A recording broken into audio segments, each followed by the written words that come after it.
देखने आशिकों की पी गई है खून, तभी तो इनके ठोठ लाल होते हैं। बिल्कुल ना? अरे चुचा मुआ, चिमसा मुआ,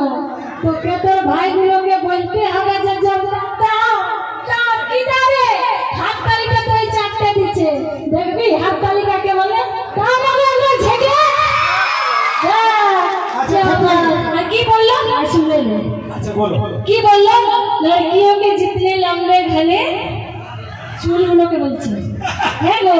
हमारा ना तो बेटी ছিল আমরা বোঝা যায় জানা লম্বা লম্বা চুল রাখি কে গো এই ঢেমনা মন থেকে দেখো না বড় বড় চুল রেখে সে দাদা এটাকে কি বলবে বেটি ছিল নাকি এক হ্যাপি সে রাস্তা বলো ইটার দেখছেন স্টাইল ওরে ট্রেন্ডিং চলছে হ্যাপি ট্রেন্ডিং চলছে ট্রেন্ডিং মানে বুঝিয়ে না কি বাত है বুলবুল না ওই বুলবুলটাই দিতে পারবে আর ওই কিছু পারবে আমাদের বেটি ছেলেগুলোকে বলছি দেখো কি বললো এটা যা বললো না ট্রেন্ডিং মানেই বুঝে ট্রেন্ডিং মানে যেগুলো সবাই রাখে আরে মোরো চশমাটা কানা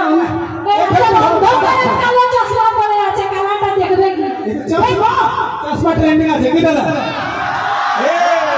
দেখলে আগে দেখলে তুমি দেখে তোর ভাইগুলোকে দেখ যে কোনটা বড় বড় তোর মতন চুল রেখেছে তুই যে বললি রে ঢঙ্গা যে এটা ট্রেন্ডিং এটা ট্রেন্ডিং হচ্ছে আর এদিকে কোনো বেটা तो कहते हैं पहाड़ कितना भी ऊंचा हो वो रहता है आसमान के नीचे। पहाड़ कितना भी ऊंचा हो वो रहता है आसमान के नीचे, और लड़कियां कितनी भी सुंदर हो वो रहता है हम जैसे लड़कों के पीछे। किसके दीछो बोलता हत्तली दीछो अरे তোর ভাই তো बार-बार আমাদের বেটি ছেলেগুলোর কাছে আসে দেখে না ऐसे है दादा दादा पारे ना তোর বেটা ছেলেগুলোর কাছে আমরা যাচ্ছি না बार-बार আমাদের বেটি ছেলেগুলোকে দেখে বলছে দেখে দেখে আমি কি বেটা ছেলেগুলোর কাছে যাচ্ছি